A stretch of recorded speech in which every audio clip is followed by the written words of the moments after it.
Mesdames, Mesdemoiselles, Messieurs, bonjour et bienvenue parmi nous. Très heureuse de vous retrouver dans votre émission Bonjour d'Algérie jusqu'à 9h30 avec toute l'équipe du samedi matin. Commencez par Ahmed Grigarson qui est déjà parmi nous. Bonjour Ahmed. Bonjour Amal, bonjour à tous les Comment ça va? Alhamdulillah, Très bien, sabah al-khair. Aujourd'hui, il va nous emmener au XIVe siècle à travers donc, le parcours d'un savant chercheur, Ibn Faïd Zouaoui, qui est un soufi, juriste, grammairien, exégète. Il a plein donc, de qualificatifs qui valorisent justement les savants algériens et on en saura plus tout à l'heure avec lui dans sa rubrique Savants et chercheurs. Nous aurons également Amina Zeri aussi, elle reviendra donc en fin d'émission pour nous parler aussi donc d'une pratique, on va dire, une célébration à l'arrivée bien sûr du mois béni, sacré donc de Shahr Ramadan, Inch'Allah, qui va arriver bientôt.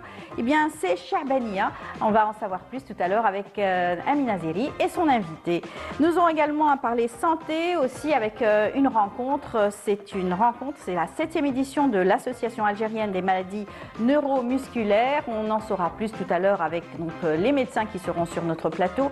Comment découvrir donc cette maladie, comment vivre avec cette maladie, quels sont les diagnostics à poser et comment bien sûr guérir et surtout soulager les patients atteints donc de cette pathologie. Nous aurons également aussi à faire un gros plan sur un club scientifique donc de l'école supérieure d'informatique. Ils viendront nous parler de l'intelligence artificielle et bien entendu ces 3 jours durant lesquels ils plancheront sur les technologies liées à l'intelligence artificielle.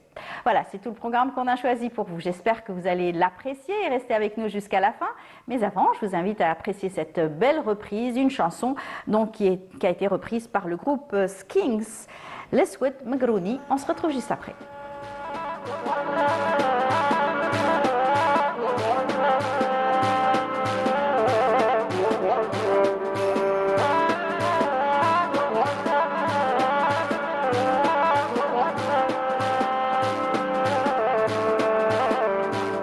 الاسود مقروني بالحلقة الاسود مقروني الاسود مقروني بالحلقة الاسود مقروني الاسود مقروني ما عندي عدي يسالوني الاسود مقروني بالحلقة الاسود مقروني الاسود مقروني الاسود مقروني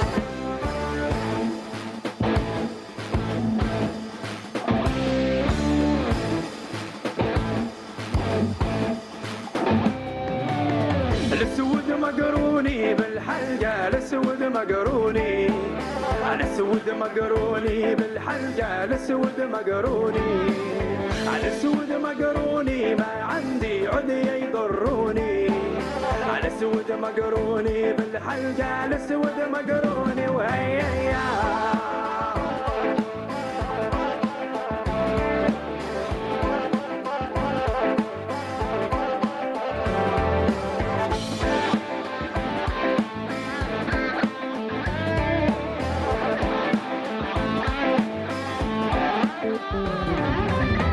مقروني فارس ومعمر ومشرشي خلاص يا بقيت نقايس بالزين اللي ريتو يا ماس يا الزين العاكس زينك ما شفتو في غدامة يا الزين الخالص كنشوفك يتبدلوني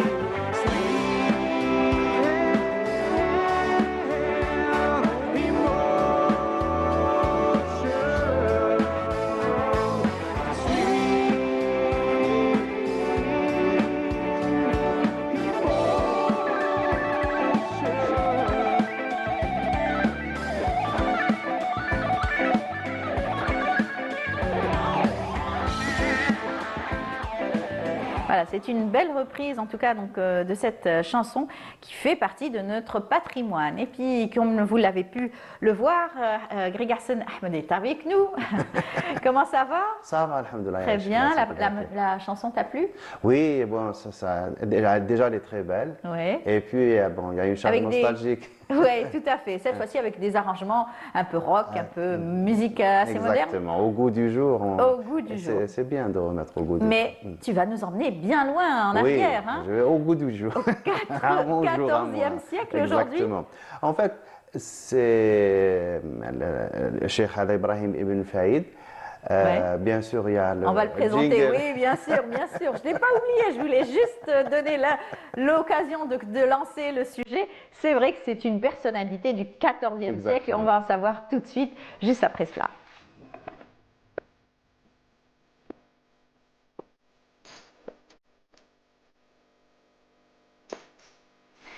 Alors, que dit la recherche sur ce personnage? C'est vrai que tu nous as habitués à chaque fois à faire beaucoup de recherches concernant des personnes qui ont marqué notre passé à travers les savants et chercheurs algériens. Et cette fois-ci, c'est peu de documents, mais certains. Exactement, mais ce qui est bien, c'est qu'il est contemporain, c'est Abdelrahman Ta'alibi. Il a fait Bijaya pratiquement au même moment. Donc, il doit l'avoir croisé quelque part. À Bijaya, à Tunis, à la Mecque, quelque part, il a dû le croiser. C'est un gars du 14e, 15e siècle. Mais c'est aussi un grammairien surtout. Donc, il a fait beaucoup de nahw. Et quand on voit un peu la région, sa région, c'est Zouawa, depuis le XVIIe siècle, c'est devenu la capitale des qira'at, le qira'at al-ashara. Et on sait que le qira'at, c'est les lectures du Coran. Donc il y a différentes façons de faire la lecture du Coran. Et ces qira'at, donc, elles sont basées justement sur la grammaire. Maintenant, quand on se rappelle qu'il y a Ibn Mu'ti Zouawi qui a fait l'Alfiya, donc 2 siècles avec avant Ibn Faïd, et puis la reprise de Ibn Faïd qui a fait aussi un poème didactique sur la grammaire arabe. Donc on comprend un peu le cheminement, on commence à voir un peu les choses s'éclaircir un peu d'où ça vient. Et puis il est spécifique parce qu'il a laissé aussi, il a écrit, il a rédigé un tafsir du Coran. Donc comme Sidi Abdelrahman Ta'alibi. Malheureusement, le sien n'est pas encore réapparu. Donc, on attend. On attend, bien sûr. On garde toujours, on est optimiste, on garde espoir.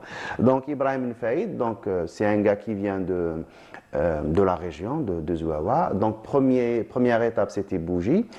Il y a une chose quand on voit un peu dans son nom, dans sa lignée, donc il y a c'est Sakhawi qui écrit, donc il dit Ibrahim Ibn Faïd Ibn Moussa Ibn Amar, Ben Saïd Ben Alal Ben Saïd, il écrit Nbrouni, Zouawi. D'accord. Et moi, je crois que c'est une erreur de copiste. C'est pas le Nbrouni, ça doit être le Betrouni. Oui. Donc, oui, probablement. Probablement. Je pense qu'ils ont dû inverser deux lettres et enlever un point. Oui, à chercher, à cogiter. Exactement. Donc, à voir. Donc, je pense que c'est plutôt ça. Donc, il a fait Béjaïa, il a fait Zeytouna, bien sûr. Il est parti. Plus grandes universités. Exactement. Il est parti au Caire, donc il a rencontré les grands maîtres. Pratiquement les mêmes noms qu'on trouve dans le Fahrasa de Sidi Abdelrahman Ta'alibi, il les a en partage. Donc, on a le Qilchani, on a le Menglati, on a plein de noms comme ça qui reviennent. Et puis, il revient. Tout de suite, il revient.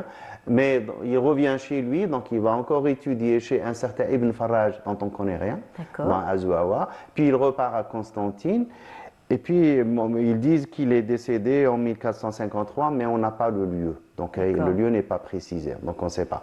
Mais il a dû sûrement rester quelque part. Comme à chaque fois, c'est vrai qu'on cherche sur Internet maintenant, c'est vrai que la recherche est facile, mais à prendre avec précaution. C'est-à-dire qu'il faut vraiment s'appuyer sur des données bien réelles et surtout fiables. Exactement, parce qu'il y a les raccourcis, il y a ce qu'on appelle les interprétations sympathiques. Donc des gens, quand ils voient quelque chose, donc ils vont tout de suite prendre un élément de la biographie, ils vont généraliser ou bien prendre un raccourci et sortir avec des résultats. Ça, il faut être très prudent. Donc, moi, bien sûr, je suis parti sur le net, j'ai cherché, mais je suis revenu aux sources. Donc, la source principale pour la biographie de Ibn Faïd, c'est Sakhawi, Lami' li Ahl al-Qarn al-Tasi', parce qu'il était contemporain. Donc, il a écrit un très beau paragraphe sur lui, donc vraiment très élogieux, et puis avec beaucoup de détails. Ce qui est intéressant aussi, c'est la liste de sa production scientifique. Donc, on a parlé de Tafsir al-Qur'an, il a un charh de Alfiyat ibn Malik, mais il a curieusement deux commentaires sur Mukhtasar Khalil. Mukhtasar Khalil qui est devenu par la suite une référence pour les juristes malikites chez tous les malikites, c'est devenu. quand on voit Sidi Abdelrahman Ta'alibi, il est resté sur l'ancienne tradition. Lui, il a fait le commentaire de Ibn al-Hajib. Ibn Hajib, c'est avant Mukhtasar Khalil. Donc là, on est dans une période de changement de mode, on va dire ça comme ça. Et on voit que c'est des goûts. Donc il y a l'autre qui est plus conservateur, donc il est resté sur l'ancienne tradition. Alors qu'Ibn Faïd, il fait un très grand commentaire sur Mukhtasar Khalil, 8 volumes, puis il le résume. C'est un très grand commentaire. Exactement, volumes, oui. Donc, parce qu'il y a tout.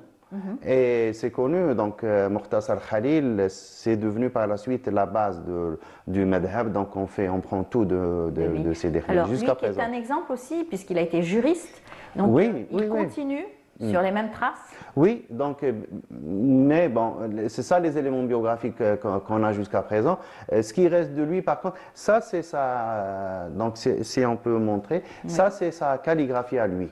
D'accord, c'est son écriture. C'est son écriture. Donc là, il demande l'ijaza.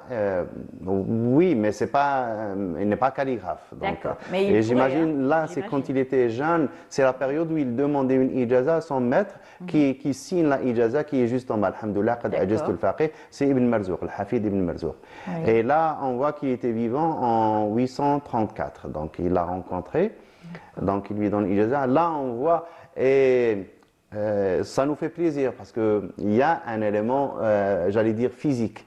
Il y a une trace physique du bonhomme, donc il a existé et voilà l'une de ses traces. La preuve. Exactement. Là, c'est un manuscrit qui est resté, c'est Sharh al-Fadl al-Jumal, donc c'est un travail qui fait en grammaire, donc c'est un commentaire qu'il a fait. Il y a le manuscrit qui existe encore. Ça aussi, on est heureux parce que de l'époque, il ne reste pas beaucoup de choses. Donc, exact.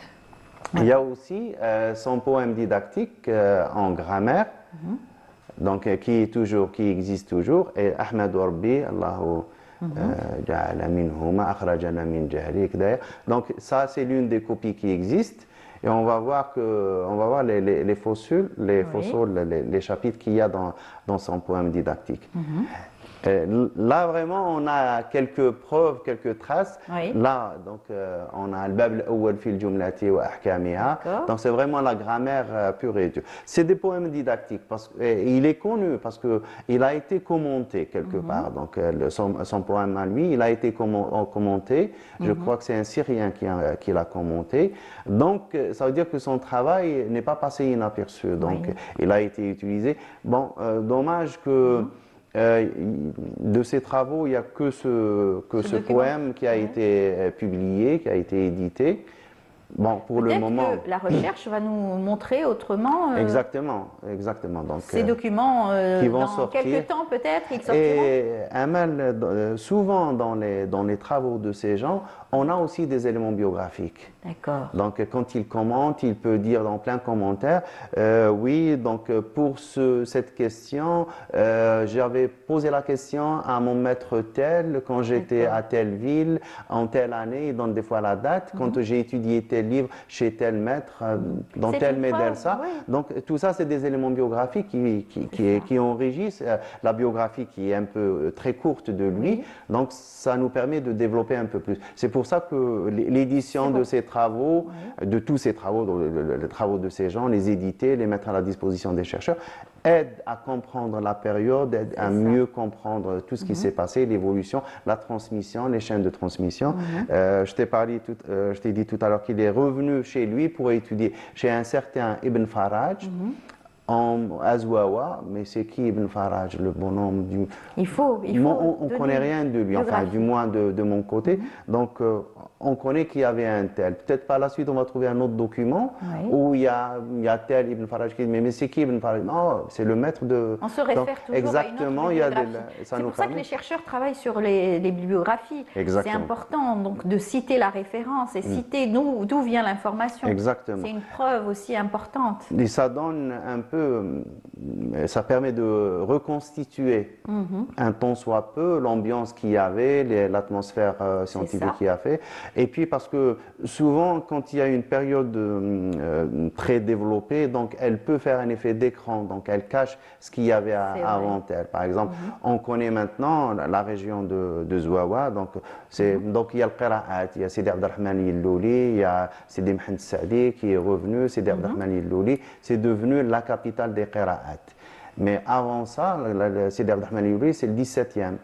Donc, pour revenir au 16e, au 15e, il nous faut ce genre d'éléments, ce genre de recherche pour comprendre. Et souvent, on est surpris parce qu'on croit, oui, bon, c'est des scientifiques qui ils sont contentés des sciences religieuses. Non, mais des fois, on tombe sur des éléments où ils maîtrisaient l'algèbre, ils maîtrisent l'astronomie. C'est des scientifiques exactement, à part entière, exactement, ils faisaient tout. Des chercheurs. Mais bon, certains aspects ne sont pas soulignés autant que d'autres. C'est ça. C'était aussi un écrivain scientifique.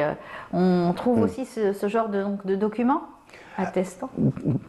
Des fois, avec un peu beaucoup de chance. D'accord. C'est encore donc si on est un peu malheureux avec les sciences religieuses, on l'est encore moins avec les sciences exactes. Donc on est encore plus, si on est malheureux, on est encore plus avec les sciences exactes parce qu'il y a moins, les gens en général ne s'intéressent pas beaucoup à ça.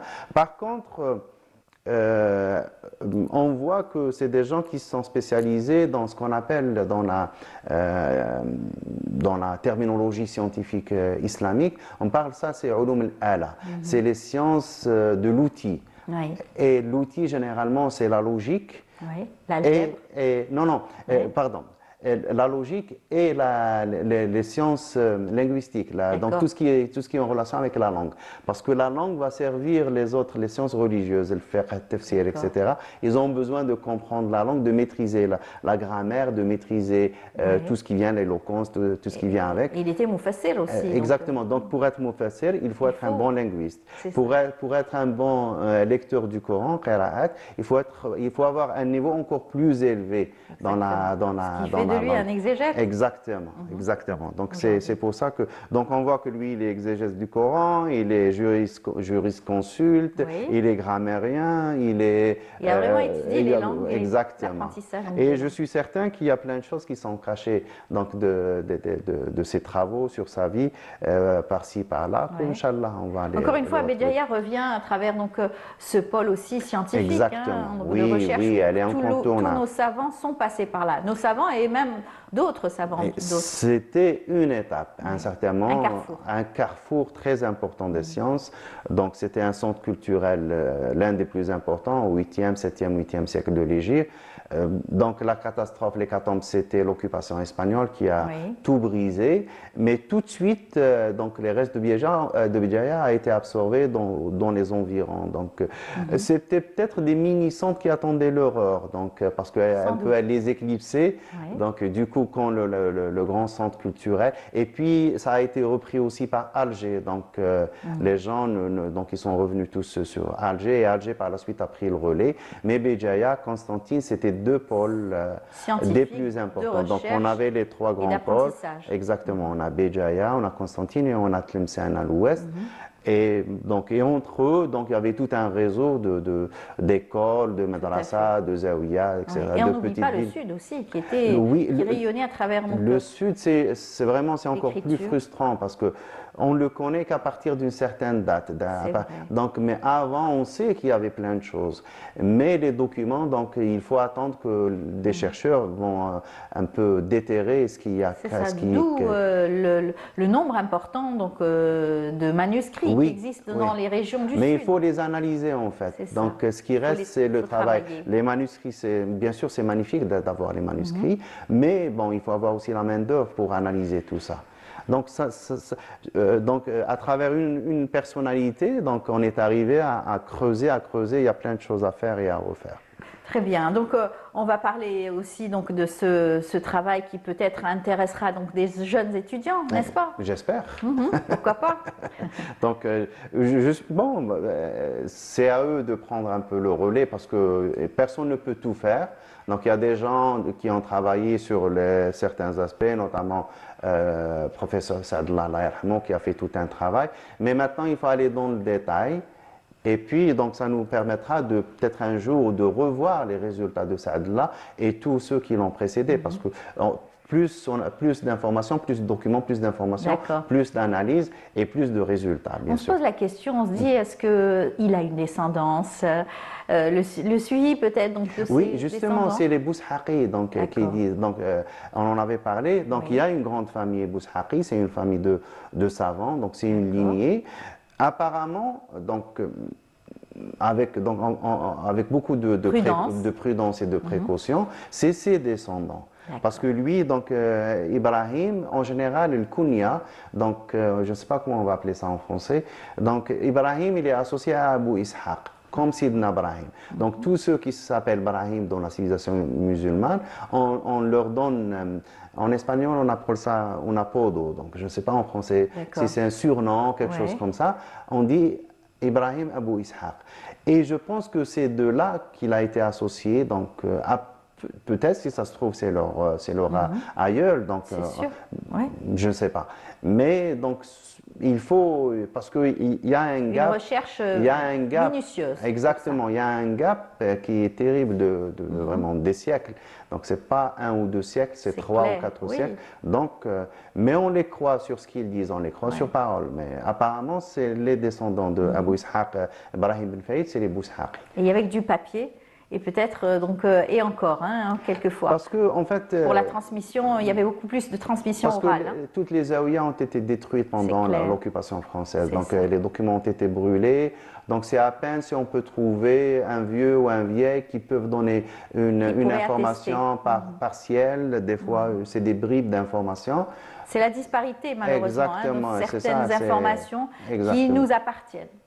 En tout cas, c'est toujours un plaisir d'apprendre grâce à toi, donc Ahmed. Merci beaucoup pour cette découverte, ce gros plan sur notre chercheur et savant aujourd'hui, Ibn Faïd Zouaoui. Donc à samedi prochain. Inch'Allah. Pas d'actualité en ce moment, pas de rencontre. On attend le Ramadan, donc on se concentre un peu. La semaine prochaine, ce sera exactement. C'est la nuit du doute. Et puis tout de suite après, Inch'Allah. Inch'Allah. Yatik Sahha, Ahmed. Merci. Bonne journée. Et à très bientôt. Inch'Allah. On a parlé du Sud tout à l'heure. On va voir de très belles images donc, du Sud algérien. Juste après, on se retrouvera avec notre invité.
J'espère que vous avez bien voyagé à travers ces images et surtout cette belle musique.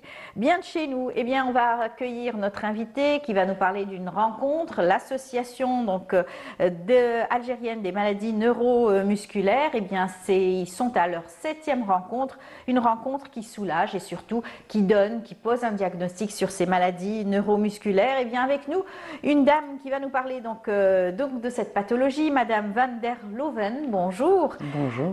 Ruth, voilà. Oui. C'est cela, Silkhir. Vous êtes avec nous, vous êtes médecin, vous êtes donc médecin physique et réadaptation, c'est cela, vous êtes donc dans cette spécialisation et vous allez donc nous parler donc de ces maladies neuromusculaires. Ce sont des maladies un petit peu handicapantes et qui apparaissent. Alors je vous avais posé la question, je vous avais dit, est-ce que ce sont des maladies génétiques en majorité? Vous m'avez dit pas forcément. Pas forcément. Il y a des maladies qui sont génétiques et il y a des maladies qui sont acquises. Donc, nous, notre rôle, c'est de diagnostiquer le plus vite possible. Et c'est la réunion qu'on a eue, c'est pour améliorer le diagnostic. Le plus tôt qu'on peut mettre le diagnostic, le plus tôt on peut mettre le traitement et éviter l'handicap le plus. C'est ça, soulager justement cette pathologie. Alors, c'est une rencontre qui a réuni beaucoup de spécialistes, des médecins, des neurologues, des rééducateurs, des kinésithérapeutes. C'est la première fois que vous participez à ces rencontres, c'est la 7e édition. Pour vous, c'est la première. Vous avez rencontré beaucoup de monde qui travaille sur cette pathologie. Oui, j'étais vraiment impressionnée. C'était pas les physiothérapeutes, c'était les neurologues d'Alger, de toute l'Algérie, qui étaient là pour la rencontre et pour améliorer leurs connaissances. Mais j'étais étonnée, ils savent beaucoup, on a bien échangé de l'information.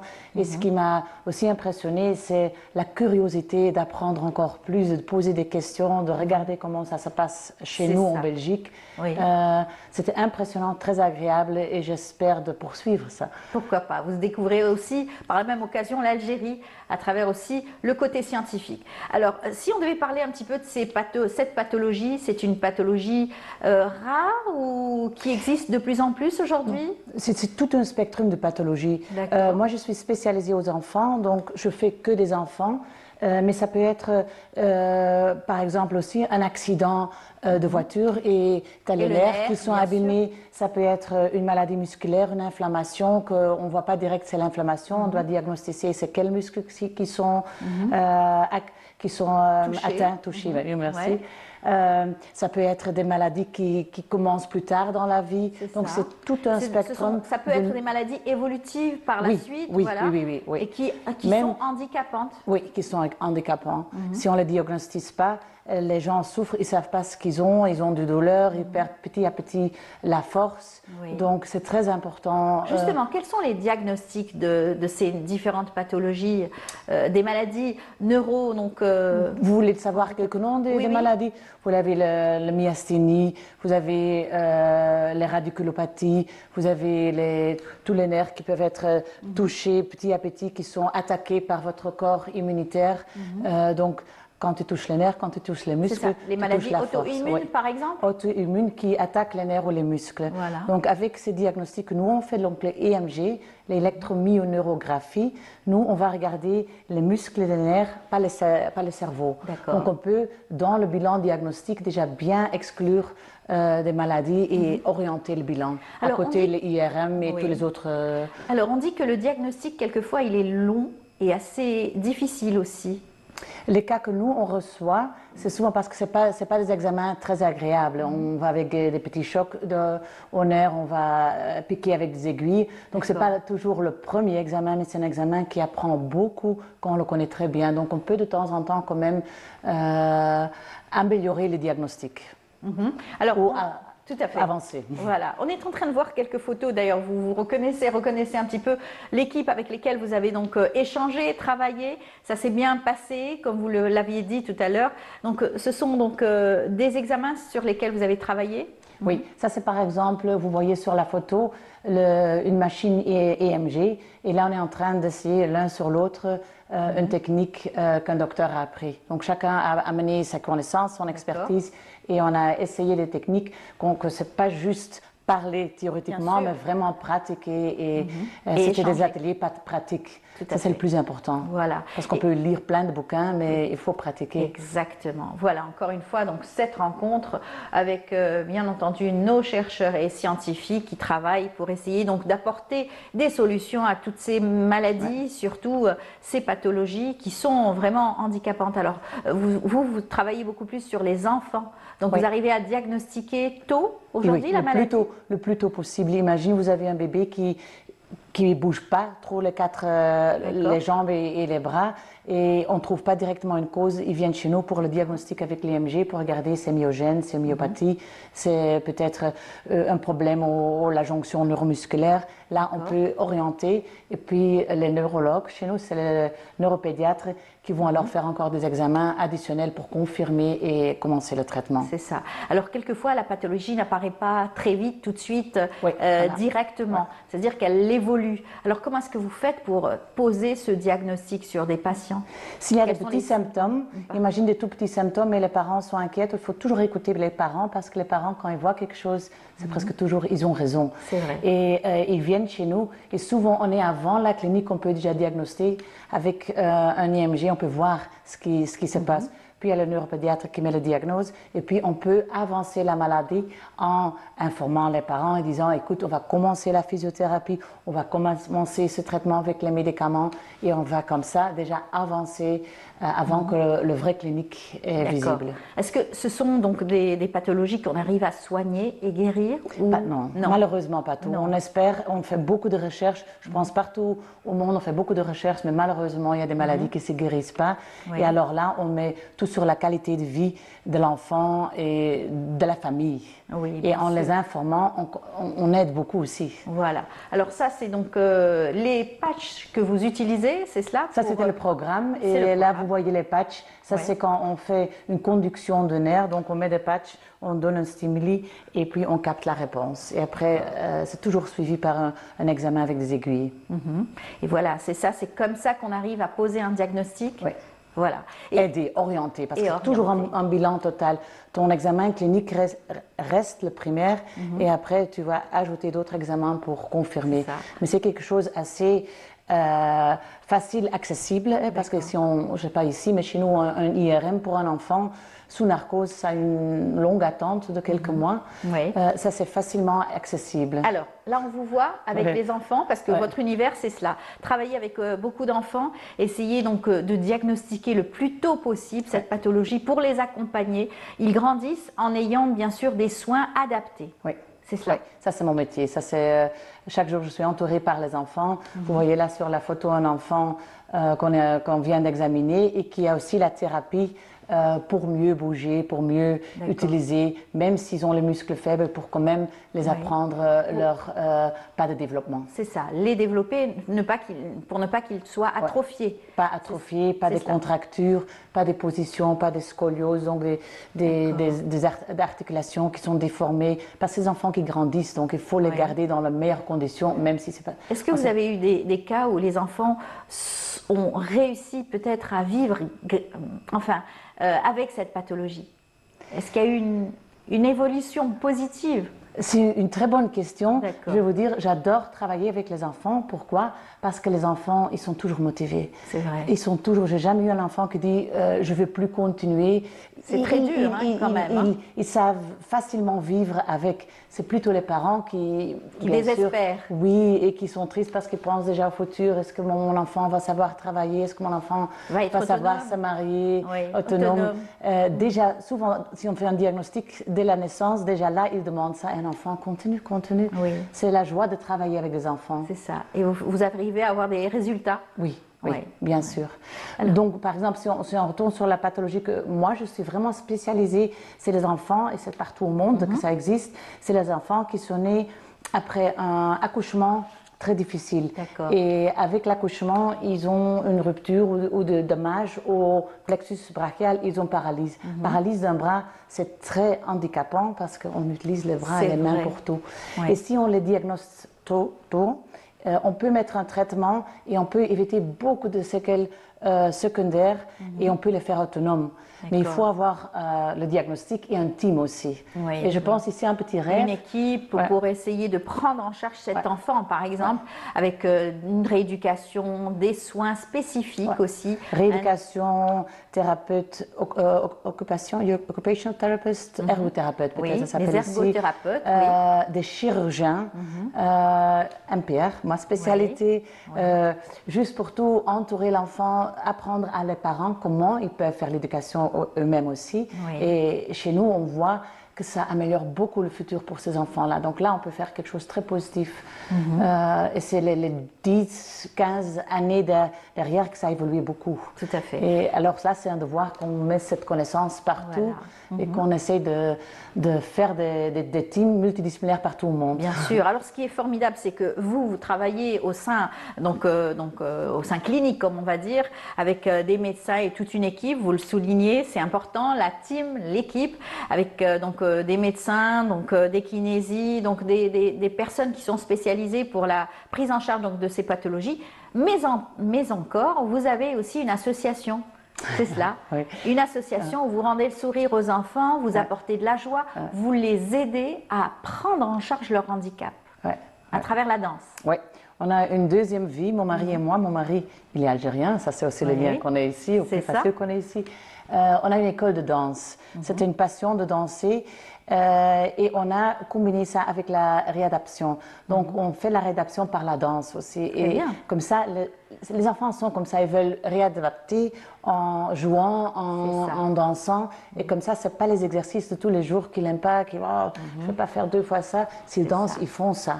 Ils Donc, vous bougent avez- les bras, ils bougent le... Vous êtes des chorégraphes de la médecine. Peut-être, ça c'est bien dit.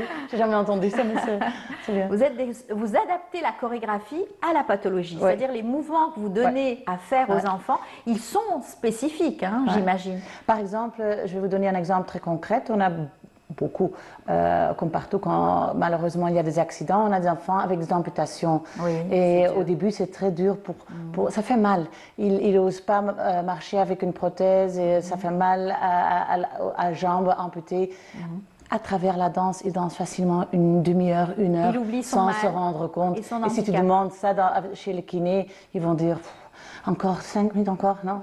Oui, Voilà, oui, ça, oui. ça fait la joie et après ils disent oh j'ai 1 heure, j'ai dansé, j'ai pas eu mal, voilà. Oui, oui, oui. C'est magnifique. Vous avez eu des résultats grâce à cela, j'imagine. Oui, beaucoup. On a même fait en Belgique il y a 2 ans entre-temps un grand projet avec un chanteur très très connu en Belgique. On a pris une de ses chansons et on a fait toute une chorégraphie avec tous les enfants de la centre de réadaptation, mais aussi avec leurs copains qui sont à l'école qui n'ont rien, copains Voilà, et copines. Comme c'est ça, ils sont extraordinaire. intégrés et on a fait un vidéoclip. Oui. Et ça a bien donné? Oui, ça a beaucoup de plu. vues. Vous pouvez le voir sur YouTube. Voilà. Et ça a beaucoup plu Oui. aux enfants. Et Aux bien enfants. sûr, On a même fait des... ils ont oublié leur handicap le temps, bien Ils sûr. ont de oublié, cette, leurs copains, copines ont aussi vu. Écoute, ils sont pas tellement anormaux. C'est pas parce que tu n'as pas un jambe ou c'est moins bougé que tu peux pas danser et que tu peux pas passer à la télévision. Donc ils ont même fait des séances dans des grandes salles de théâtre avec le chanteur connu. Et si on peut faire ça dans chaque pays, ça c'est aussi Pourquoi un pas. conseil. Pourquoi pas, Il y a voilà. aussi des bons chanteurs, très bons chanteurs ça ici. sera l'énergie positive, comme on dit, à travers la médecine, la danse, la chorégraphie, pour essayer de faire oublier, bien sûr, leur handicap le temps de cette rencontre. En tout cas, on a été ravis de vous recevoir pour parler de cette belle rencontre, 7e édition de l'Association algérienne des maladies neuromusculaires. Pour vous, c'est la première fois. En tout cas, bienvenue parmi nous. On était ravis de vous recevoir. J'espère que vous allez continuer sur votre lancée à travers la prise en charge. J'espère aussi. Je remercie l'organisation parce que ils étaient très chaleureux, l'accueil était impeccable et j'espère que je peux collaborer avec eux encore dans le futur. Pourquoi pas. En tout cas, merci beaucoup. Je rappelle Madame Van der Levenruth Silkhir. Vous êtes médecin physique et réadaptation. Merci beaucoup d'avoir été parmi nous. Merci à vous. Et puis bon retour. Ouais. À très bientôt. Voilà. Continuez à visiter l'Algérie. Voilà. Eh bien, merci beaucoup. On vous invite tout de suite à suivre ce reportage signé Naïm Al-Walish qui nous fait découvrir l'hôtel-musée de Borj Bouarridj. On se retrouve juste après. Dans le vieux Borj Bouarridj trône une bâtisse posée là depuis près d'un siècle. Cette maison huppée appartenait à un célèbre médecin dont la descendance l'a cédée il y a 20 ans aux Guichis qui en ont fait un hôtel-musée. Si aujourd'hui, Guichy, son propriétaire, a voulu recréer parmi ses murs un décor aussi antique que cinématographique, c'est qu'il est lui-même comédien et metteur en scène. Docteur Ben Salem, c'était sa villa, en même temps c'était son cabinet. Et lorsque la villa a été achetée par mon père, moi je l'ai transformée carrément en hôtel, mais un hôtel musée. J'étais un collectionneur. Tous les objets que vous voyez ici dans l'hôtel, c'était carrément des objets qui ornaient la maison de la famille, la maison personnelle.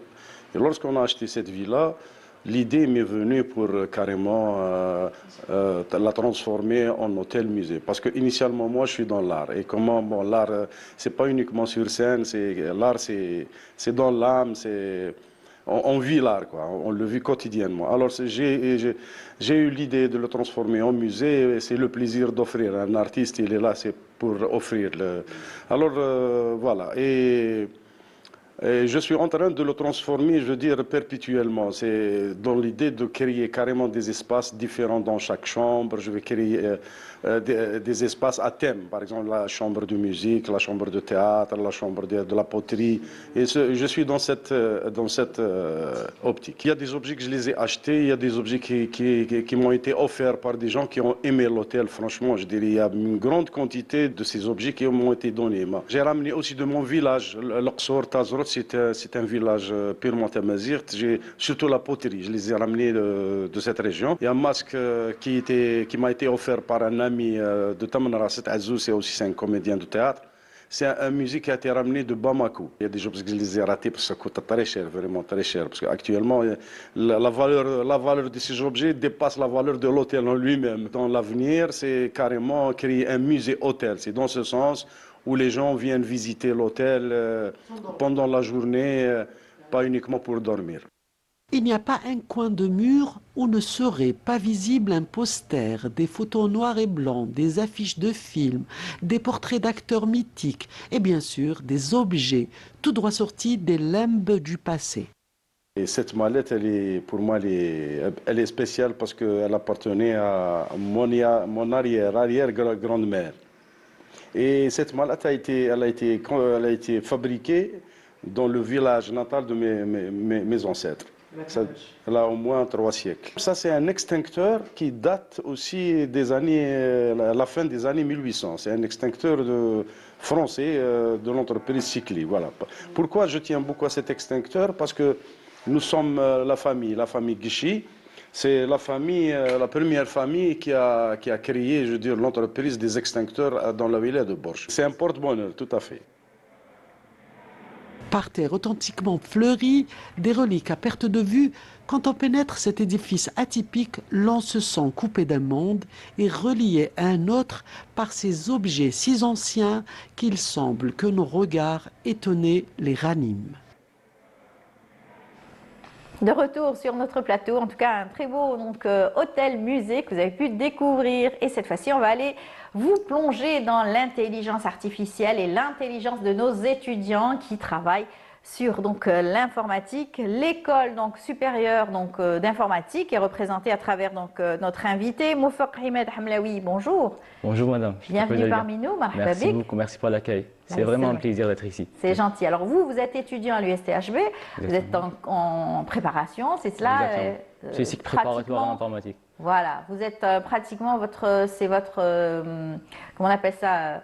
Nos premières années, exactement. Voilà, et vous travaillez aussi avec le club scientifique de l'ISI, qui est un club qui existe depuis 2008. Fondé en 2008 par des étudiants de l'école. Ouais. C'est le club scientifique de l'ISI, le premier club fondé à l'école, pour un objectif de rendre la vie étudiantine plus dynamique et aider les étudiants à rapprocher le monde professionnel et développer leurs compétences. C'est cela, c'est cela. Alors vous, c'est votre tronc commun, c'est ce que je cherchais tout à l'heure, le tronc commun à Bab Zouar, mais vous travaillez avec des clubs scientifiques et c'est formidable, vous travaillez avec des autres universités. Alors ce club scientifique vous permet donc d'avancer dans la recherche, d'en comprendre mieux, mieux l'informatique, peut-être entre la vie estudiantine et le réel dans la vie courante, n'est-ce pas? Puisque vous organisez plusieurs rencontres scientifiques, à savoir les hackathons. Donc plusieurs fois par an? On organise plusieurs événements par an. Oui. Nos événements sont des hackathons, Oui. des datathons. Un hackathon, c'est une compétition en informatique où les étudiants qui viennent à l'ISI faire des challenges, des problématiques fournies par nos experts. Oui. Aussi, on a un événement très prochainement, c'est la Data Hack. Data Hack, c'est un hackathon, mais orienté vers la data. D'accord. C'est juste, et la data, qu'est-ce que c'est important? Data et l'intelligence artificielle. Oui. Donc, je vais être, Inch'Allah, le 12, 13, 14 février 2026. Les inscriptions sont ouvertes maintenant. D'accord. Donc, on accepte les étudiants. C'est un événement externe, donc on accepte les étudiants de Secondaire Wilaya. Très bien. C'est le plus important que tu as des compétences dans la data, l'intelligence artificielle. Tu pouvais ces compétences par submettre tes compétences et des profils pour confirmer vos compétences. Et marhaba bikum. Voilà. Donc, ces événements, nos experts et nos sponsors vont fournir 5 challenges. Les challenges sont des problématiques avec leur dataset fourni. Cette data, les participants, pour 3 jours et 48 heures, vont traiter cette data, classifier et traîner des modèles AI pour trouver des solutions réelles de ces problématiques fournies. Voilà. Alors, vous, ce qui vous intéresse, vous m'avez dit, hein, en coulisses, c'est la cybersécurité. C'est un domaine qui vous passionne? Oui, bien sûr. En tant qu'étudiant d'abord, et plus prochainement, Inch'Allah, vous allez travailler sur cela. C'est très important pour un pays, la cybersécurité. La cybersécurité, bon, j'ai pas choisi maintenant. Mazel, Inch'Allah. Mais je suis entre la data et l'AI et la cybersécurité. Oui. Sont des domaines très importants. Oui, c'est très sensible justement. Exactement. Il faut faire attention parce qu'aujourd'hui l'informatique va très vite. À travers le monde, il y a des normes, donc des bons énormes dans la recherche et on arrive aujourd'hui à faire de l'intelligence artificielle un monde qui fait peur, hein, pour surtout les analphabètes donc, de l'informatique. On a vu quelques photos, ce sont des photos du club? Le club scientifique de l'ISI? De notre événement précédent Data Hack. C'était parce que cette édition, c'est la troisième édition de Data Hack. Très bien. On a fait 2 éditions en Mobile. La dernière, c'était l'année passée.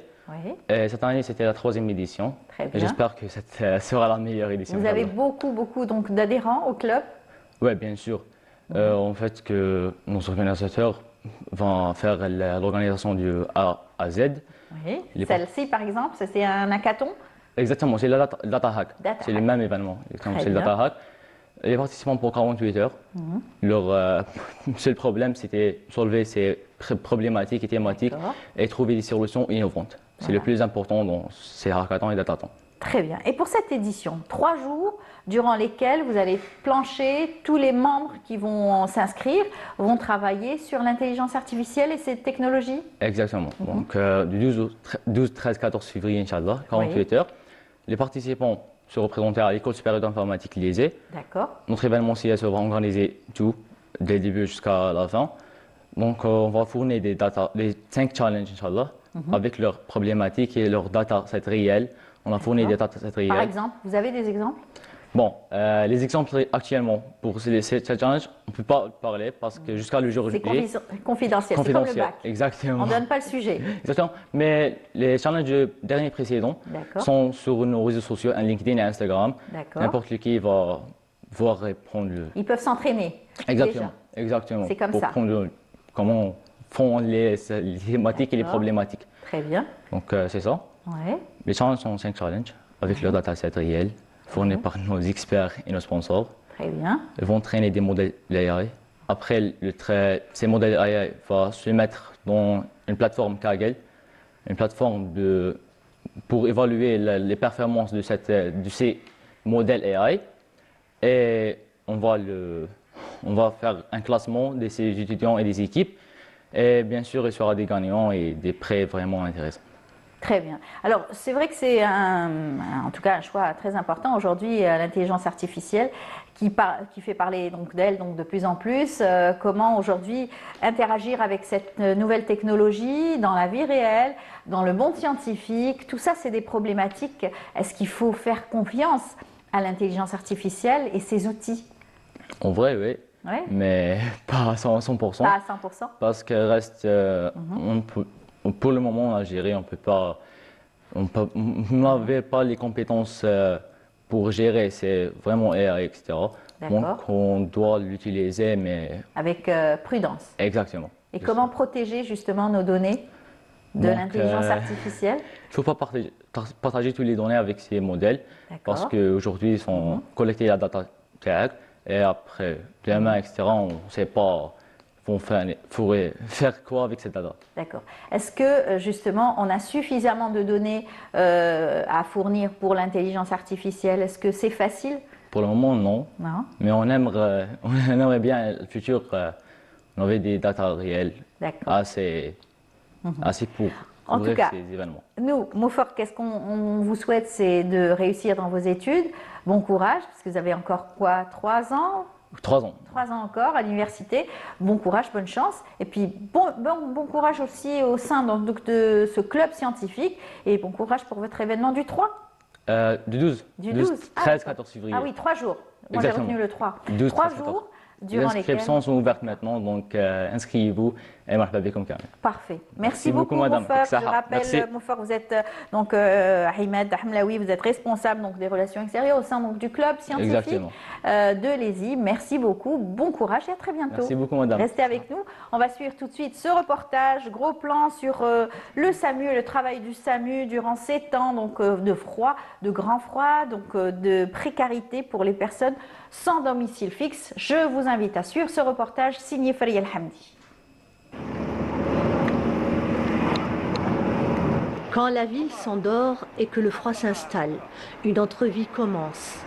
Il est 22 heures, le thermomètre chute et les rues se vident peu à peu. C'est à ce moment précis que les équipes du SAMU social entrent en action. La sortie consiste à un départ commun, coordonné tous les soirs. En fait, il y a plusieurs sorties. Il y en a une le matin, il y en a une le soir. Mais notre équipe actuellement commence le soir. Donc on va commencer par un départ coordonné à partir de la wilaya d'Alger. On a un circuit des fois défini, des fois on sort de notre circuit parce qu'il y a des gens nécessiteux chez qui on sera obligé de passer pour essayer de les mettre à l'abri. Donc on va approcher ces gens-là, essayer de leur parler, voir leur situation. Il y en a qui acceptent de monter avec nous pour aller dans les centres d'hébergement. Par contre, il y en a qui refusent d'aller dans des centres d'hébergement. À bord d'un fourgon, travailleurs sociaux, bénévoles et médecins sillonnent les quartiers. Leur mission, aller vers les personnes sans domicile fixe.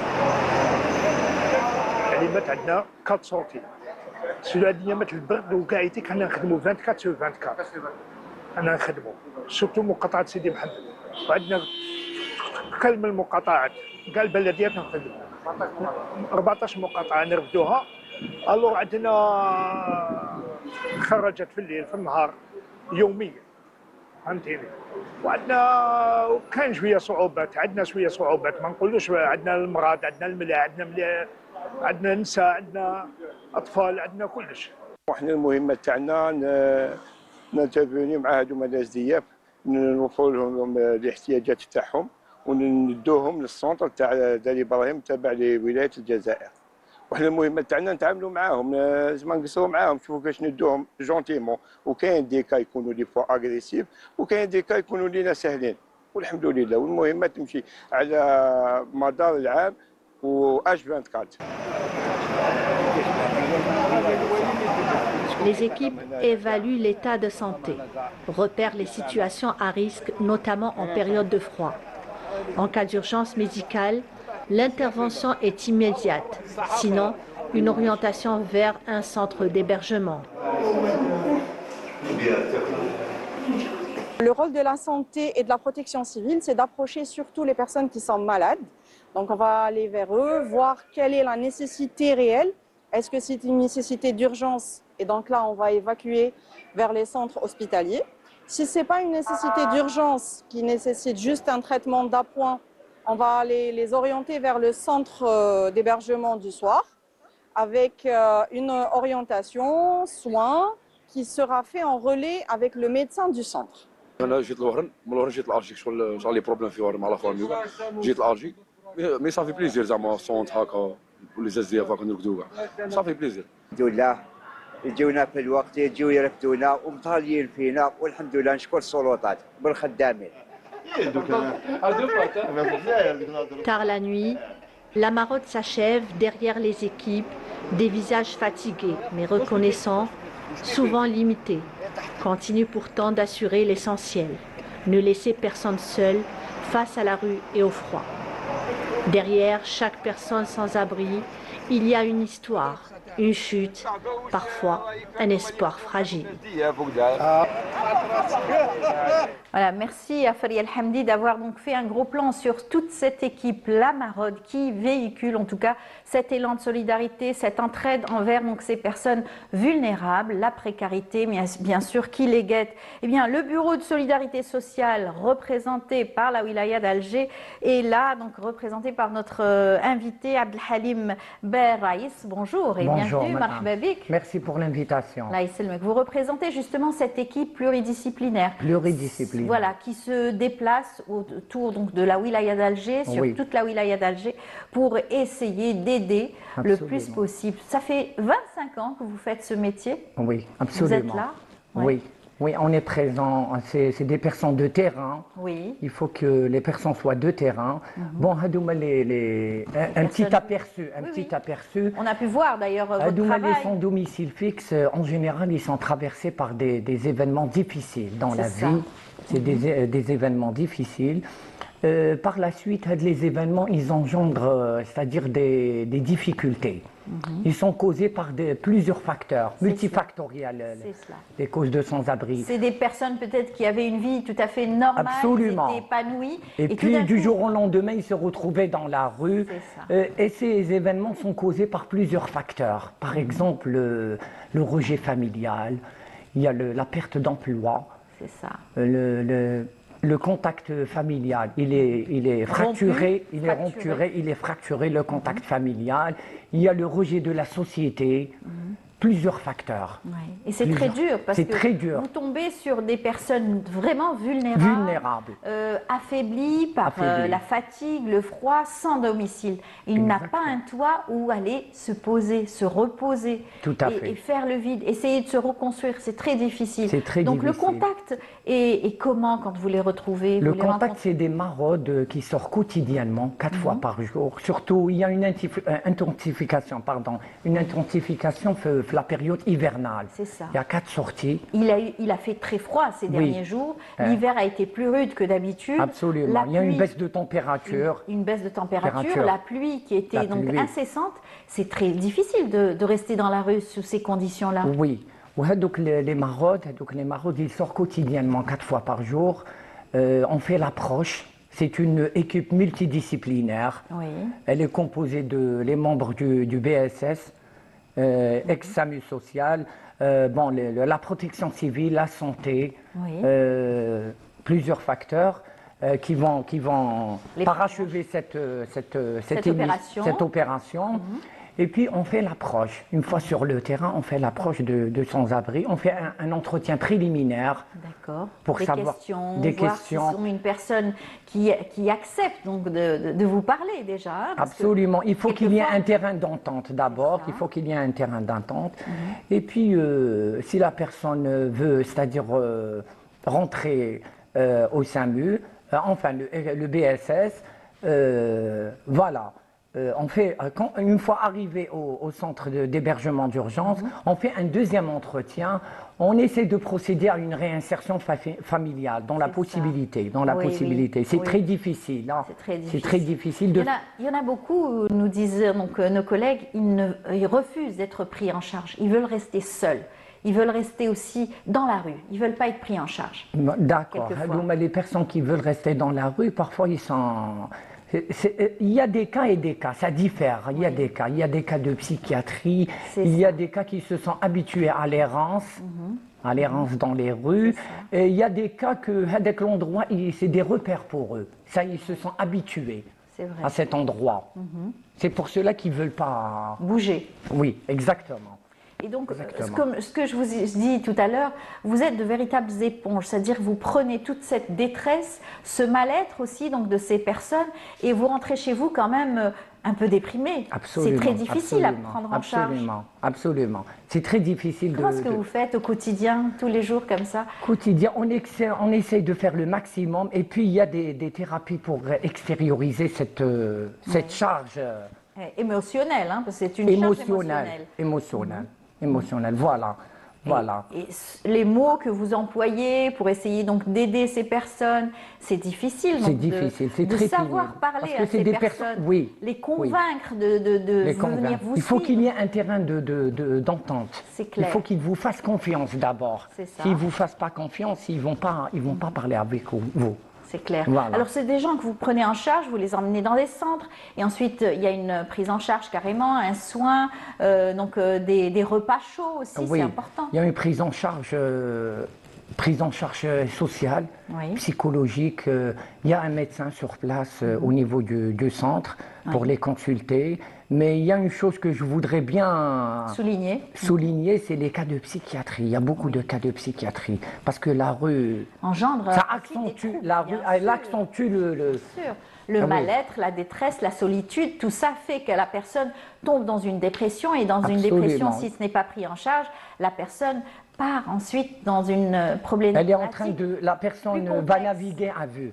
Voilà, elle n'a pas un objectif dans la vie. C'est ça. C'est difficile d'envisager l'avenir. Est-ce que vous avez pris en charge des personnes qui, par la suite, ont été récupérées et qui ont pu s'en sortir? Oui. Vous avez des exemples? On a des exemples de réinsertion familiale, alhamdoulilah. Dieu merci. Il y a beaucoup d'exemples qu'ils ont pu regagner leur domicile familial et revenir dans la société. Les secouer. Les secouer.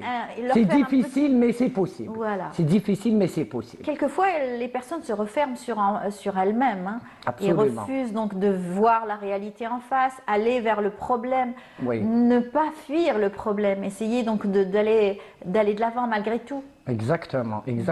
Il y a encore quelque chose, je voudrais bien souligner, c'est les pathologies psychiatriques et psychologiques.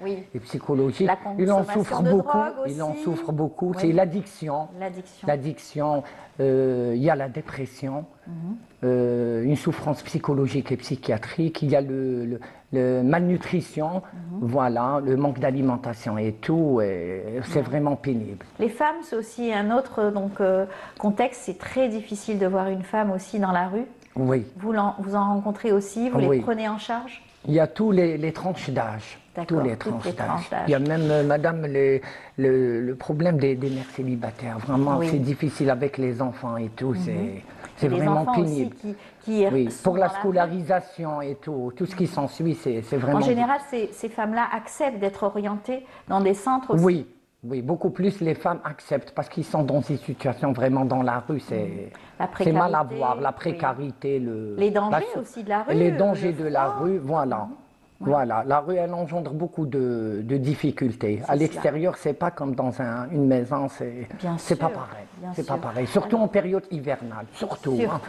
Oui. Il a fait très froid, il va continuer à faire froid. À Oudjaï Ramadan également, ça va être encore plus difficile. C'est la même chose. C'est plus difficile, c'est la même chose. C'est les maraudes qui sillonnent Alger.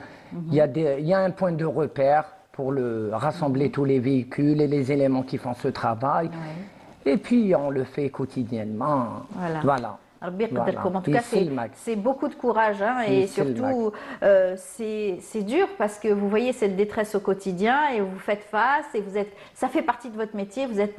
Vous donnez du courage à ces gens-là, vous les prenez en charge. Les médecins vous accompagnent, des psychologues, la protection civile, c'est un travail multidisciplinaire. Exactement. On ne peut pas le faire tout seul, c'est impossible. Vous les prenez dans les centres et après ils ressortent. forcément, vous avez pas... C'est un centre d'hébergement d'urgence, voilà. Mais il y a des cas qu'on les garde. D'accord. Il y a des cas vraiment vulnérables, il faut les garder jusqu'à trouver une solution ou faire une réinsertion familiale, voilà.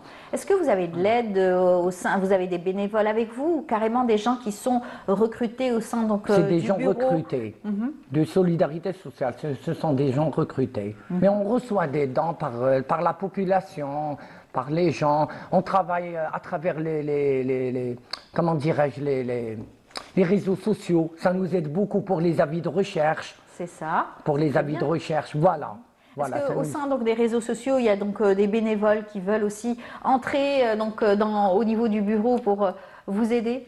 Non, actuellement non, mais nous on travaille en collaboration avec les réseaux sociaux, surtout pour les personnes qui font des avis de recherche. D'accord. On a trouvé pas mal de familles, de personnes qui sont recherchées par leur famille. Hein. Tant mieux, voilà. Tant mieux. Peut-être que c'est des personnes qui ont perdu donc, la mémoire, ils ne peuvent pas retourner des personnes qui sont atteintes par la maladie d'Alzheimer, par la dépression, l'anxiété, voilà, il y a plusieurs pathologies psychiatriques et psychologiques. Voilà. En tout cas, beaucoup de personnes aident aussi ces gens-là. Vous les rencontrez souvent, des bénévoles, qui essayent donc de prendre en charge à vos côtés donc des personnes en tout cas en difficulté.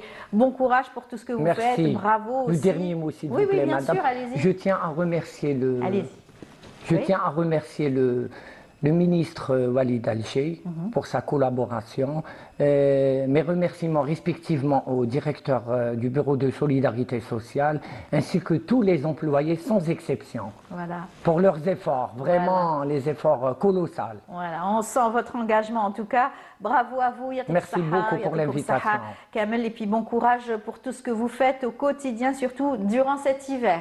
Je rappelle, vous êtes donc le Bureau de solidarité sociale. Vous représentez ce bureau qui est donc affilié directement sous la tutelle de la wilaya d'Alger. Merci beaucoup à vous et bon courage. Merci beaucoup. À très bientôt, restez avec nous. Tout de suite, on va suivre un reportage signé donc Lamia Boudbouda qui nous a fait un gros plan sur Khatem Zaïr, la comédie musicale donc de l'association Ahl El Fen. On se retrouve juste après.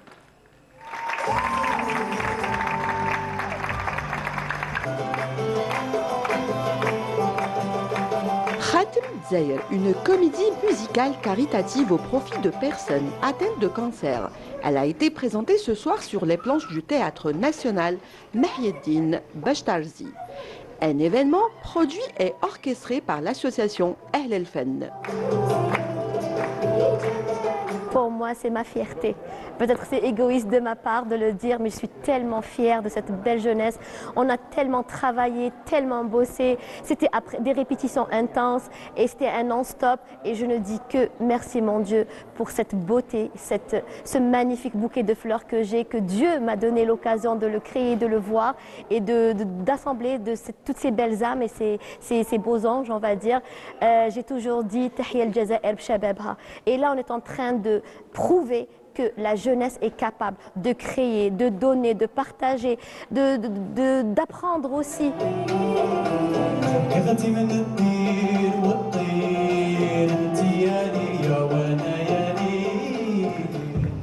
Tiré du poème lyrique et populaire Lachir Awisha Woulharrez, dont l'intrigue tourne autour d'une bague de mariage que Lachir et sa cour devront rechercher aux quatre coins de l'Algérie. Ainsi, on découvrira les us et coutumes et traditions musicales de chaque région. Et c'est signé le jeune chorégraphe Shakir Bourahla.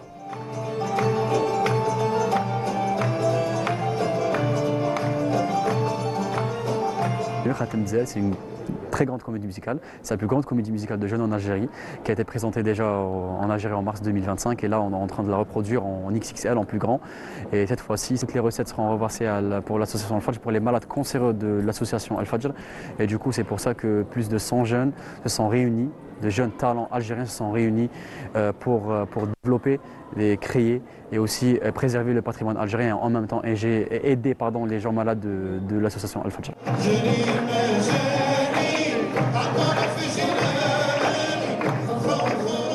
Plus de 120 artistes entre musiciens, danseurs et comédiens ont participé à ce spectacle. On citera Baraka Marzaya, Louisa Nahar, sans oublier celui qui interpréta Al-Rawi. المهم اللدوجه حبت تختبر حب العشيق ودات الخاتم تاع عويشه يا دراوين راح يخبوها. Je suis Raoui ce soir, le conteur de l'histoire Khatem Dzaïr في مدينة الأندلسية، مدينة اسمها الأندلسية، اسمها entre l'Andalousie ou Dzaïr, l'Algérie. Voilà. Mon rôle, c'est de présenter chaque région. Déjà, dès le commencement, de présenter l'Est, l'Ouest, le Sud, Qbaïl, Alger, voilà, toutes les régions de l'Algérie et toutes ses traditions.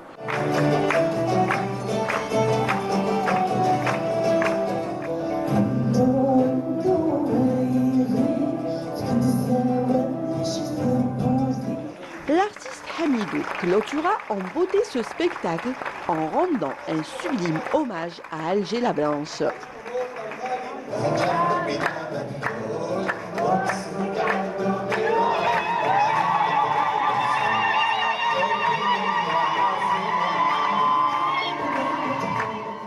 Alors je suis très heureux de participer dans ce spectacle, dans ce merveilleux spectacle. Je suis invité à la Koulihal par l'association Ahl el-Fen et qui font beaucoup d'efforts, de progrès, de belles choses pour la culture algérienne et pour le patrimoine national.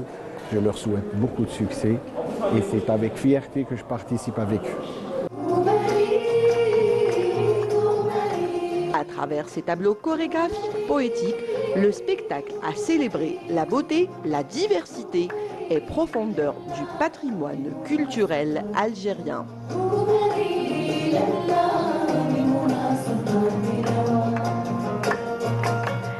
De retour sur notre plateau, en tout cas un beau spectacle avec bien sûr les jeunes enfants donc de Ahl el-Fen et tout l'orchestre avec donc Nasrine aussi, Bourahla qui était présente avec Hamidou que vous avez pu reconnaître. En tout cas un beau spectacle qui met en l'honneur donc le travail donc de tous ces jeunes passionnée de musique. Eh bien, celle qui est passionnée de patrimoine et parmi nous, c'est Amina Zerish. Donc, on a le plaisir de la retrouver. Bonjour Amina. Bonjour Amel. Et moi aussi, je suis très heureuse de te retrouver, Amel, bonne reprise, et de retrouver bien sûr les fidèles de Bonjour d'Algérie. Et je suis contente toujours d'être dans cet espace consacré à notre patrimoine culturel algérien. Algérien, marhaba bik. Et aujourd'hui, tu n'es pas seule. Tu es avec une grande dame aussi qui est donc dans la sauvegarde du patrimoine. Il s'agit donc de Madame Khiyar Malika. Bonjour. Bonjour, merci pour l'invitation et c'est toujours un honneur, un bonheur d'être parmi vous. C'est gentil, marhaba bik. On va parler un petit peu donc de Ramadan, de Chabania aussi, c'est cela Amina? Exactement. Tu as un beau poème pour Exactement, donc c'est un honneur d'avoir parmi nous une gardienne de notre patrimoine culturel et j'ai envie de commencer cette rencontre avec un petit poème. Donc, les cœurs s'ouvrent, se nettoient, les maisons s'illuminent, les familles se réunissent, les mains se tendent pour partager les tâches, les repas et les moments tendres. Le nécessiteux est le bienvenu, la porte ouverte pour partager nos joies, nos rimes et nos traditions. Chabania ou la Chabina, un moment de pardon, de réconciliation pour accueillir le mois sacré de Ramadan avec un cœur pur et une âme déployée. Donc, بقلب صافي. نستناو باش نستقبلوا رمضان. Voilà, donc Amel, c'est un petit poème juste pour donner une idée sur notre sujet ce matin. Nous sommes à quelques jours du mois de Ramadan et bien sûr dans la tradition algérienne, le mois de Chaban est aussi un moment de partage et aussi de préparation. Et beaucoup de travail avant Exactement. Chabania ou Chabina, c'est une tradition très ancienne qui remonte à des siècles et qui est célébrée dans les 4 coins du pays. C'est un moment de réconciliation, de partage et de solidarité. Et Madame Khiyar, bien sûr, elle est là justement pour parler de cette belle tradition, n'est-ce pas, Madame Khiyar? C'est un grand événement. Vous savez, vous avez tout résumé dans votre poème. On dit que le mois de Ramadan, c'est un mois béni, un mois noble, mêlant la spiritualité, mêlant la tradition, voilà, la spiritualité et puis les valeurs humaines. C'est un mois, vous savez, c'est un mois qu'on doit vraiment multiplier les bonnes actions qui représentées par le partage, comme vous avez dit, cet esprit de partage. Cet esprit de solidarité et cet esprit de la réconciliation. Les valeurs de l'islam, surtout. Quand on dit la spiritualité, c'est les valeurs de l'islam, c'est le pardon, c'est ça, c'est la pureté. Et voilà, c'est ça le mois sacré du Ramadan. On peut dire que Sha'ban, c'est l'odeur. On sent l'odeur du mois sacré du Ramadan. C'est la porte ouverte vers le mois sacré du Ramadan. Et puis, on sent que le mois sacré du Ramadan arrive à grands pas. Inch'Allah. Comme l'a dit Amina tout à l'heure, c'est dans toutes les régions d'Algérie où on se prépare à accueillir Ramadan à travers donc, les préparations, donc la maison qui doit être nettoyée, qui doit être rangée, qui doit accueillir bien sûr Ramadan dans la propreté, la pureté, bien se préparer. Exactement. À Alger par exemple, على بالك ناس العاصمة كما ناس الولايات الأخرى ils موجود دو نيتواياج يموتوا على النقا لازم تتنقى الدنيا ينفطوا ويبيطوا الوغ مريم عكاك مون امي مريم كي لا دور هاد الطبيعه كلمه تموت عليها دونك يبيطوا بالجير يسون لا لي يجيروا à la Casbah c'était ça exactement donc tout est nettoyé puis les femmes se préparent pour par exemple préparer المقطفه donc المقطفه au lieu de mettre les cheveux d'ange في الشربة المقطفة مخدومة باليد et puis tout le monde s'implique. Tout le monde est concerné, tout le monde est là pour nettoyer les patios, وسط الدار, les douirettes. Et on termine tout ce travail en beauté le soir autour d'un repas traditionnel algérien. Alors Alger, généralement, c'est le couscous ou la rechta. Et donc, tout le monde est invité à manger, à partager. يقول لك ناكلوا الملح مع بعض. N'est-ce pas, Madame Khia? Oui. Bon, Cha'baniya, c'est les jours qui précèdent le mois de Ramadan. Comme vous avez dit, c'est les préparatifs, c'est les préparations, c'est le nettoyage, les achats. D'ailleurs, même ces jours-ci, les marchés, les bons plats. Les marchés, oui, exactement. Les marchés sont inondés de vaisselle, d'épices et plein d'autres choses. Et puis il y a l'art culinaire aussi qui est à l'honneur. Oui. Il y a des formations qui se préparent pour les dames qui veulent exceller durant Ramadan. Exactement, pour offrir les meilleurs plats pour la famille. Et puis c'est quelque chose d'extraordinaire. C'est une tradition qui perdure. C'est une tradition encore vivante ici en Algérie, dans les 4 coins du pays. Voilà comment, si on dit le repas, on prépare un repas familial. C'est un repas familial qui est simple, mais qui a beaucoup de sens. Ça, c'est pour Cha'baniya. Cha'baniya, c'est ça. Qui a beaucoup de sens. On peut dire c'est le repas de réconciliation. C'est le repas du pardon.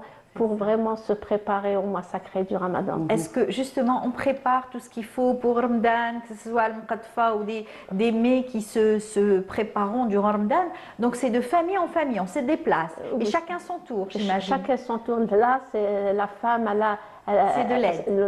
Il y a cette entraide, et puis le savoir-faire de la femme algérienne. Exact. Voilà, elle s'applique et elle montre tout ce qu'elle sait faire. Et puis il y a cette entraide qui est très très importante au sein de la société algérienne. C'est vrai. Voilà. En Kabylie, on appelle Cha'bina ou Cha'bani Imensi. On appelle Cha'ban. Cha'ban ou Imensi Cha'ban, qui veut dire l'achat ta Cha'ban. Imensi, c'est le repas familial, c'est Cha'ban. On appelle ça Cha'ban. C'est pour qu'il y a un sens, pour apaiser les cœurs, pour le pardon. Il y a le pardon, il a beaucoup de sens. Elle a la symbolique, cet événement symbolique. Et puis il y a aussi une tradition qui perdure toujours, qui est toujours vivante. C'est ce qu'on appelle l'ouzia. Les gens, les villageois ont tendance à sacrifier des bovins et puis qui partagent équitablement au sein du village. Alors il n'y a pas de différence entre le riche et le pauvre. Chaque foyer prend sa part équitablement. Voilà. Et ça, c'est dans le but de renforcer les liens dans la société, dans le village et la fraternité aussi. C'est très beau, bien sûr. Voilà. Et ça se passe partout, dans le sud pareillement. Ils préparent bien avant donc, les mets et tous les condiments qui doivent accompagner aussi Ramadan. Exactement. En Oranie, par exemple, Amel, cette tradition prend une forme particulière. Donc les gens se mobilisent pour rendre visite aux plus démunis, aux orphelins, aux femmes veuves, donc pour leur apporter réconfort et soutien. Et le soir, tout le voisinage se rencontre dans une terrasse ou dans une grande maison, justement pour partager les plats préparés par l'Harayr Tana. Donc chacun prépare son plat. Et le plat ancestral à l'Oranie, c'est l'aish, on appelle ça l'aish بركوكس عندنا. Donc بركوكس بالتعمر. C'est un plat très traditionnel, très connu. Donc on prépare un berkoukis avec les légumes et il est accompagné par un boudin de viande mélangé avec les épices. يقول لك اللي عنده لا غريب ولا في هذا الوقت غير ياكل بركوكس بالتعمر. Donc il est très célèbre et connu à Mostaganem, à Rilizane, à Tiaret, à Tlemcen et en Oranie. Vous savez, c'est ce que je dis à chaque fois sur les plateaux de la télé ou sur les ondes de la radio. On a vraiment un patrimoine très riche. Très riche. On a 69 wilayas. Chaque wilaya a sa spécificité, a ses traditions. Et je ressemble cette Algérie à un bouquet de fleurs qui compte 69 roses. Chaque rose a sa beauté, chaque rose a son parfum. Et sa particularité. C'est la beauté, c'est le parfum et voilà, et la couleur aussi. Alors, je ressemble ces traditions à ce bouquet de fleurs. Voilà. C'est très beau. Et puis, bon, ce qui est bien aujourd'hui, c'est que chacun essaye donc de côtoyer l'autre pour essayer de prendre le meilleur donc, de ses traditions, le plus beau de ses traditions. Et c'est un échange entre les différentes. C'est l'entraide, c'est la solidarité, c'est la fraternité aussi. Voilà. Exactement. Donc on a cette chance d'avoir un pays, un continent. ربي يحفظ بلادنا إن شاء الله ويحفظ شعبنا إن شاء الله. Et le point essentiel et le plus important dans cette tradition, c'est التسامح. C'est واحد غلط مع واحد يقول له اسمح لي autour d'un plat on est là ننساو كامل واش صرا pour justement ندخلوا في شهر رمضان بالصفا والنية وكل واحد مسامح الآخر. هذه هي نصفية شعبان. Exactement. نصفية شعبان ولا لا فان دو شعبان. المهم واحد ما يكونش عنده ان بروبليم pour demander pardon à quelqu'un peut-être في الوقت اللي تاع زعاف ولا ما تفاهموش وهذا زعف من هذا. دونك واحد تكون عنده هذيك شجاعة باش يقول لواحد اسمح لنا وحنا اليوم نقولوا اللي غلطنا معاهم يسامحونا. On a de beaux plats qui sont en train de défiler ce matin. Ça donne envie de bon matin, même s'il est encore 9h, tout juste bientôt 9h30, mais quand même, ça donne envie de voir ces beaux petits plats qu'on aura l'occasion de voir et de revoir à Ramadan, Inch'Allah. Harira, qui est le plat ancestral pendant le mois de Ramadan, à l'ouest algérien, donc le Djari à l'est algérien, dans à Sirta et les environs, et bien sûr شريبة شربة مقطفة ولا Alger, n'est-ce pas, Madame Riyad, qui est aussi un cordon bleu, Madame Riyad. Oui, tout à fait. On a goûté sa mahancha, elle est délicieuse. Oui, elle cuisine vraiment bien. Et puis il y a même ces gâteaux au miel qui sont à l'honneur. On prépare tout ça pour accueillir ce mois sacré du Ramadan. Tout à fait. On est fiers de notre patrimoine, de nos traditions et de notre culture aussi. Et puis Madame Riyad qui fait un travail aussi donc de journaliste, qui travaille, qui fait des recherches, qui écrit. Vous avez donc tout récemment écrit donc cet ouvrage, Qa'da Jazairiya. C'est ça, à travers donc des poèmes et surtout la Bouqala aussi. Oui, c'est un livre, c'est mon avant-dernier livre. Oui. C'est mon avant-dernier livre qui compte 3 chapitres. Oui. Alors le premier chapitre, c'est Taqdam al-Asimi. Le deuxième chapitre, c'est le Bouqalat. Oui. Et le troisième chapitre, c'est les expressions populaires algériennes. Ah, voilà. C'est beau ça. Voilà. C'est un régal en tout cas, donc de pouvoir plonger à travers donc ces anciennes expressions aussi. Exactement, c'est notre droit. On est dans l'obligation de sauvegarder ce patrimoine immatériel qui nous est trop cher dans notre cœur. Et voilà. Comment est-ce que ça a été votre démarche pour essayer de récupérer tout cela à travers des anciennes dames J'ai commencé par ceux de ma mère, Allah yarhamha. D'accord. Et puis j'ai côtoyé des vieilles de 70 ans et plus. Elles n'ont pas hésité de me donner ce qu'elles ont pour sauvegarder ce patrimoine. Voilà. Très bien, ça fait plaisir. En tout cas, c'est encore une fois un livre qui vient enrichir la bibliothèque donc, de notre culture algérienne et nos traditions. C'est très important. Voilà. Et donc, je ne sais pas si on a un peu de temps, Amel. On termine en beauté avec une bouqala, typiquement Madame Khiyar. Hein, donc, oui, le bouqala qui est omniprésente pendant le mois de Ramadan. Exactement. C'est un petit extrait de mon livre. Quand on dit bouqala, c'est une tradition orale, féminine, c'est un jeu féminin, traditionnel féminin. Alors, c'est des paroles poétiques qui ont un sens, qui portent un message, mais souvent la bonne augure. Comme on dit, donc nous, على مريم هذه يا مريم. Alors, يقولوا بسم الله بديت وعلى النبي صليت. صلى الله عليه وسلم. Alors رشيت عتبة الباب بالزهر والطيب. سقيت حبابي بالعسل والزبيب. في شهر رمضان والصلاة على النبي الحبيب عليه الصلاة والسلام. Alors هاد البوقالة هادية je vais la traduire. Alors j'ai arrosé le seuil de la maison des parfums et de senteurs et j'ai servi mes aimés, ceux que j'aime avec du miel, et des raisins secs. Et j'élève ma prière au prophète sallallahu alayhi wa sallam.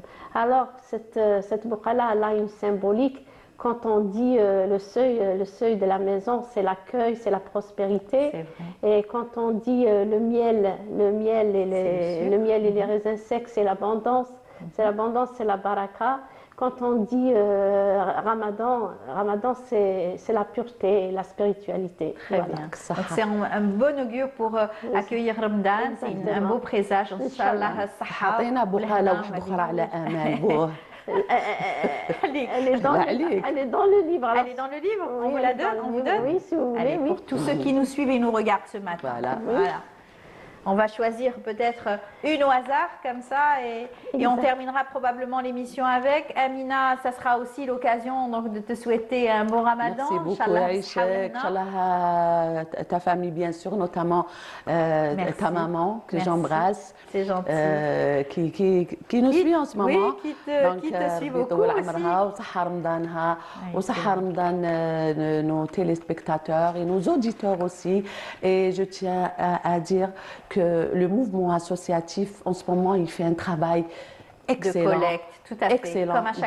Comme chaque année, exactement. Donc, vraiment, elle a trouvé bon courage. Alors, bismillah بديت وعلى النبي صليت قبة سيدي عبد الرحمن نبهاها تضوي كيف الهلال خلقها مولاها مول السبحة تذهب وتريا بالنار جيتك يا سيدي عبد الرحمن بقلبي مقهار تقضي لي حاجتي بين ليله ونهار. ان شاء الله يا ربي ان شاء الله. مليحه ان شاء الله شابه هذه شابه. يعطيك الصحة en tout cas. Merci beaucoup Madame Khia. On vous souhaite un bon Ramadan également. Inch'Allah, et puis peut-être aussi je vous souhaite Inch'Allah un mois plein de bonheur, de joie et de prospérité Inch'Allah. Inch'Allah, يعطيك الصحة. Et puis j'espère qu'on aura l'occasion de vous recevoir pour des Boukala fi Ramadan. C'est l'occasion, ce sera l'occasion. Voilà, pour présenter votre livre encore une fois. Amina, à très bientôt. Merci, à très bientôt Amel. Et bon courage. C'est gentil, et toi aussi. Et bien voilà, on est arrivé à la fin de l'émission. J'espère que vous avez apprécié ce beau programme en notre compagnie. Merci à toute l'équipe de nous avoir accompagnés. Merci à la Régie 7. Et puis on se donne rendez-vous dès demain à partir de 8h du matin avec toute l'équipe du dimanche matin. N'oubliez pas, juste après le bonjour, il y a donc l'instant matin avec Marie Moussaïd. Au revoir et bonne journée.